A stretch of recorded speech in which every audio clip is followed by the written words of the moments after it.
No, now Freddy has left the dreams. He's ventured outside. He's become powerful enough. He got his ass kicked so bad in the first movie, and then he comes back in the second movie, and he can possess the body of a living person to manifest himself, to bring himself back. That is fucking power. Okay, seriously, that is fucking powerful because he got vanquished all to hell in the first one. Nobody thought. Who the hell would have thought he'd come back again and be even scarier and more fucked up than he was in the first one? Makeup's better. This is also the first, as far as wardrobe is concerned, first time you see a Freddy sweater with stripes on the sleeve. You didn't have that in the first one. I like to say he earned the stripes with those kills at the end of the first one. So that's why he came back with the stripes on the sleeves. You know, you got to show Freddy a little bit of something for that top-notch work.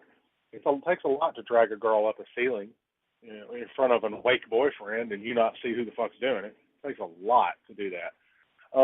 You know, so you get all that, and then, you know, Grady was good casting, you know, Robert Russler, and then Marshall Bell as the gym coach. And you know, all those sequences there, and then the bus sequence, how can I forget? The opening sequence, you see Robert himself, you know, out of makeup as bus driver. And then that whole sequence was fucking terrifying. And the movie was just great. I mean, it was great. It was also, you know, like I said, nobody thought it was going to be a sequel to Nightmare on Elm Street. People pretty much thought it was cut and dry, I think. And then when they Moonlight got the numbers in, they were like, holy shit, this is a big deal. It's popular. Maybe we can capitalize on this, you know. And they did. Nightmare on Elm Street 2 was just great. You know, good chick, you know, good leading lady who looked a lot like Meryl Streep. A lot like a young Meryl Streep. She was beautiful. And then Jesse, he was good casting. I believed him. His scream, he's the only male actor I've ever seen that could scream like that. And he was just tortured. Other you know, than Spider from Friday the 13th Part 5. He screamed like a girl, too. Spider? He did. Spider. Reggie the Recluse. That's who it was. Sorry, not Spider. Spider was his brother, or Demon was his brother. Who the fuck was Spider? Why am I making shit up? I don't know, but Demon was Miguel Nunez. He was the one that played Julio or whatever in Return of the Living Dead. Yeah. Julius. Yeah. But anyway, Julius. But anyway, it's Nightmare on Elm Street 2. I mean, you know, the transformation sequences. You know, the death, you know, Freddy's death at the end. Then you're back on the bus at the end of the movie, and it drives off with the chick getting her fucking chest split open, and then you don't know what the hell happens to them. And then the pool party, of course, you get that makeout scene with Jesse and Lisa, and then all hell breaks loose at the pool party. And that shot, I'm telling you, it's worth the price of admission alone. Go home if you're not already at home. If you are, put it on. The sequence when the daddy runs out of the house with the gun and shoots at Freddy. The flames light up the side of Freddy's face, and you see that makeup up close. And it is fucking terrifying. The jagged teeth, the big black contact lenses, the wet, slimy look, the hook nose.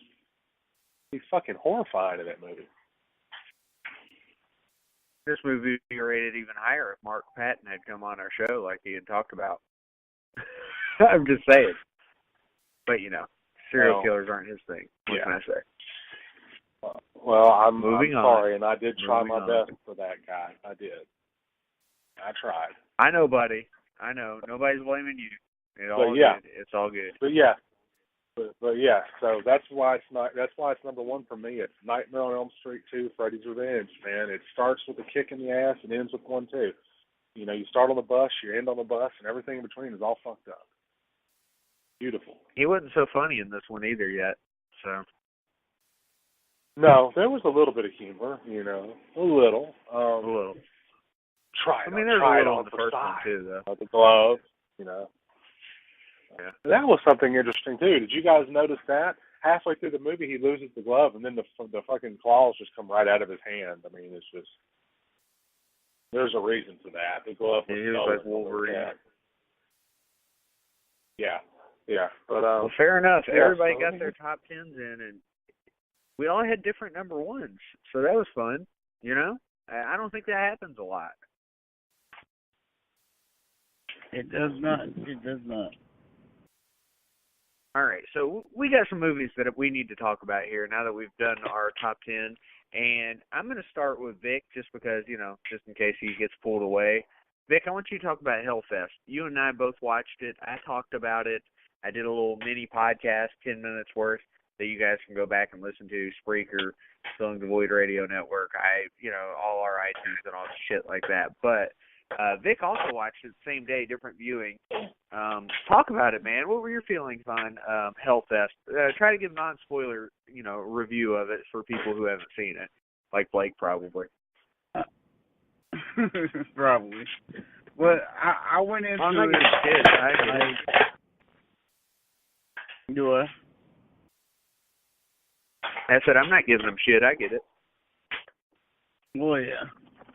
But anyway, so I went into it trying to pretty much relax my mind and just enjoy some senseless violence. And I mean, I got it. It was first of all, it's a few of my favorite things I wrote in one: amusement parks, horror themes, and the serial killer. So I enjoyed those things. I all wrote in together, and just coming off of Universal Horror Night.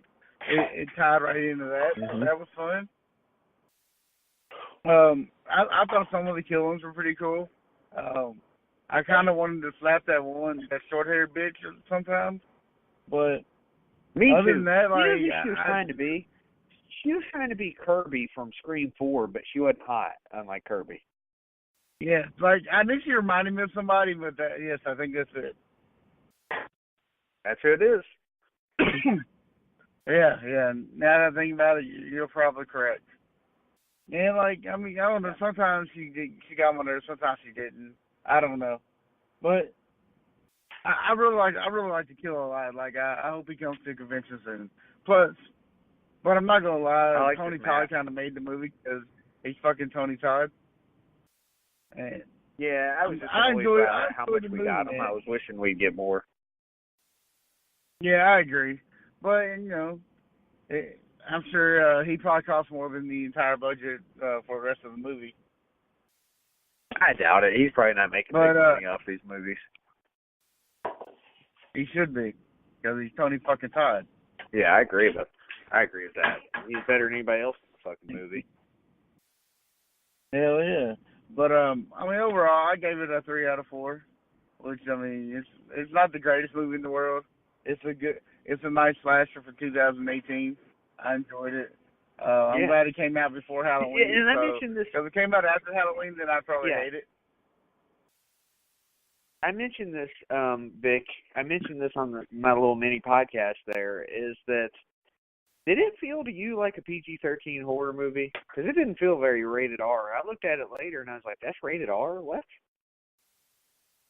Yeah, honestly, I wasn't sure what it was rated, so I thought it was a PG-13 horror because I did too. It wasn't. It definitely wasn't no crazy nudity, no crazy bloodshed, stuff like that. But yeah, there were 2 good kills. I think 2 really good kills. The rest of them were Yeah. So yeah, I agree with you. For sure. Blake, you're the other one I wanted to talk to about a movie. I did a little mini podcast that you were offended with me because I didn't ask you. I didn't know you had seen the movie. I just wanted to get my thoughts in real quick, as opposed to giving it on this show. I wasn't offended. I'm just fucking around. Terrifier, which is on Netflix. And you and I have both seen it. I don't think Vic has seen it yet. And Vic, I highly recommend you do. Blake, what do you think of it? I think it was one hell of a surprise. I didn't expect it to be as good as it was, because I've been let down a lot lately by horror.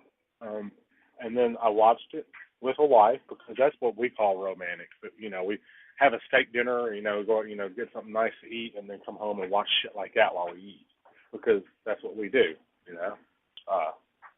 But it was great. It was good from start to finish. David Michael Thornton, the one who plays Arthur Clown, I think he has a serious franchise on his hands if they keep him, because I thought he was great. He better. He could be the next. Yeah, he could be the next, man. He could be the next, Pennywise, the next, Freddy Krueger for that specific kind of genre. I thought he was really, really good. But, there's just, it's gratuitous gore, like a lot of gore. It starts out fucked up. I'm not going to talk about the ending, but it starts out fucked up.